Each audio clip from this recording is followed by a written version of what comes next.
ഇന്നൊരു പക്കുവട ഉണ്ടാക്കിയാലോ? അതിനായിട്ട് ഞാനിതാ കുനുകുന അരിഞ്ഞ സബോള, 2 സബോള കേട്ടോ ഞാൻ എടുത്തത്. പിന്നെ പച്ചമുളക്, ഇഞ്ചി, വേപ്പിൻ്റെ ഇല, ഉപ്പ്,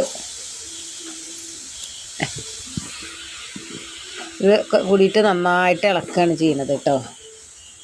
നന്നായിട്ട് ഇളക്കുക.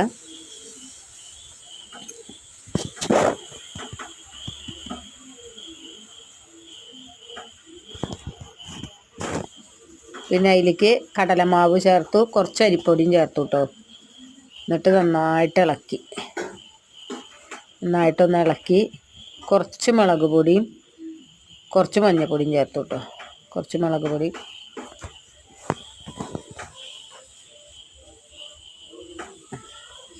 ഇനി നന്നായി ഇളക്കുക. വെള്ളം ഒഴിച്ചിട്ട് നന്നായിട്ട് ഇളക്കുകയാണ് ചെയ്യുന്നത്. വെള്ളം ഒഴിച്ച് നന്നായി ഇളക്കുക. വെള്ളം ഒഴിച്ചിട്ട് നന്നായി പാകമുണ്ട് ഇതിനെ. അപ്പം നിങ്ങൾക്ക് എൻ്റെ വീഡിയോ ഇഷ്ടപ്പെട്ടാൽ ലൈക്ക് ചെയ്യുക, കമൻറ്റ് ചെയ്യുക, സബ്സ്ക്രൈബ് ചെയ്യുക. ഇതാ കണ്ടില്ലേ?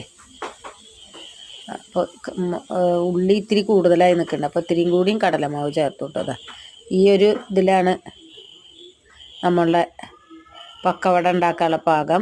എണ്ണ അടുപ്പത്ത് വെച്ച് ചൂടായി. അതിലേക്ക് ഇതാ മാവൊക്കെ കോരി ഒഴിച്ചു ഇടുകയാണ് കേട്ടോ. കോരി ഇടുകയാണ്.